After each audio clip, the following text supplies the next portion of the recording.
အများဆိုတဝက်လောက်ကမိန်းမများရင်တော့ဟုတ်ဘူးရတဲ့ဥဆောင်တယ်လေအခုကပြောင်းလဲကုန်ပြီလေ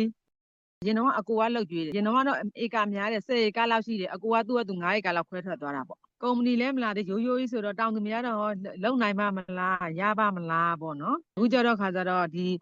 ရေတကွန်တွေလည်းသုံးပြီးတော့ရလဲရလာတာ哦ရလာတော့ယုံကြည်မှုရှိလားငါဒါလုံးရင်ဒါရမယ်ဆိုတဲ့အတွေ့ဝင်သွားပြီလေ9ဧကက2ဧကစပါးစိုက်တယ်နဲ့ဟာတော့ဒီကုန်းသီးနှံပေါ့ပိုက်တွေသုံးတော့ကလေတစ်နှစ်2 နှစ်လောက်ကျတော့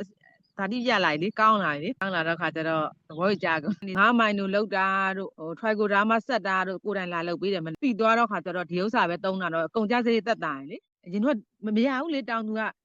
ဒီတတိယရလိုက်ဟိုအကျွေးဆက်လိုက်ဟိုအကျွေးကြေလိုက်ဒီတတိယရလိုက်ကျမရေးကူပါတယ်တော်တော်ကြာပြီအမေဖြစ်တာအဲ့ဒီကပတ်စံတွေကကင်ဆာဆေးသွင်းရတော့တအားကုန်တာလေတအားကုန်တော့အပြင်ကရှီးရတယ်ကျွန်တော်တို့အဲ့အကျွေးတွေလည်းကြေးကုန်ပြီ3 နှစ်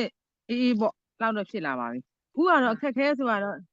ပိတ်တော့မရှိတော့ဘူးပါမရှိတော့ပါဘူးဘာလို့ဆိုတော့အခုလည်းပြေးလဲနေတာကိုလုံနေရတဲ့လုပ်ငန်းတွေအဆင်ပြေနေတယ်လေ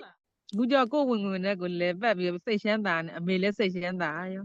ပြေးတယ်လေဆက်နှုတ်ခိုင်းခဲ့ပြီးပြီးပြီလေတယောက်တည်းလည်းလုံးလို့ရနေတာကိုတရွာလုံးလိုပဲအဲ့ရေတကွန်ဒီပစ္စည်းမှာခြင်းနဲ့ဆိုကျွန်တော်ရှယ်နေတဆင်ပဲတငယ်ချင်းကိုဖုန်းနံပါတ်လက်ဆက်ပေးရတာကျွန်တော်ကပဲဥဆောင်ပေးနေရတာအဲ့တောင်သူဝါသနာပါလေငငယ်တွေကလေမွေးကလေးကအိမ်ကတောင်သူလောက်တာဟုတ်ဘိုးဘွားပိုင်နေဟုတ်တယ်ဘိုးဘွားပိုင်တန်ရုံးနေရှိရပေါ့